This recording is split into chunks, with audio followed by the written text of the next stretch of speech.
this is the Peter Pan story, roughly speaking. Peter Pan is this magical boy. Pan is the god of everything, roughly speaking, right? And so it's not an accident that he has the name Pan. And he's the boy that won't grow up. And he's magical. Well, that's because children are magical. They can be anything. They're nothing but potential. And Peter Pan doesn't want to give that up. Why? Well, he's got some adults around him, but the main adult is Captain Hook.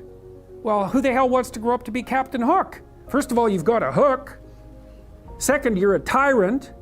And third, you're chased by the dragon of chaos with a clock in its stomach, right? The crocodile. It's already got a piece of you. Well, that's what happens when you get older. Time has already got a piece of you. And eventually, it's got a taste for you. And eventually, it's going to eat you.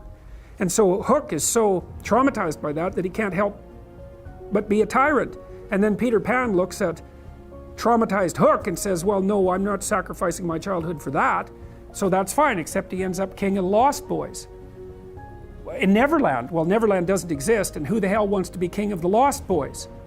And he also sacrifices the possibility that he'll have a real relationship with a woman, because that's Wendy, right? And she's kind of conservative, middle-class, London-dwelling girl. She wants to grow up and have kids and have a life. She accepts her mortality, she accepts her maturity. Peter Pan has to content himself with Tinkerbell. She doesn't even exist. She's like the fairy of porn. She doesn't exist. She's the substitute for the real thing.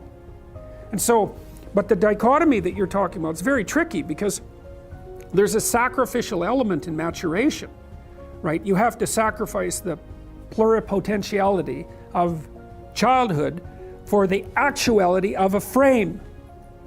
And the question is, well, why would you do that? Well, one reason is it happens to you whether you do it or not. You can either choose your damn limitation, or you can let it take you unaware when you're 30, or even worse, when you're 40. And then that is not a happy day. And I see people like this, and I think it's more and more common in our culture, because people can put off maturity without suffering an immediate penalty.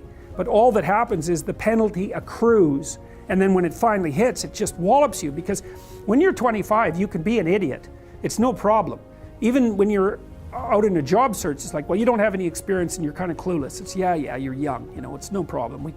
That's what young people are like, but they're full of potential. Okay, well, now you're the same person at 30. It's like people aren't so thrilled about you at that point. It's like, what the hell have you been doing for the last 10 years? Well, I'm just as clueless as I was when I was 22. It's yeah, but you're not 22. You're an old infant, right? And that's an ugly thing, an old infant.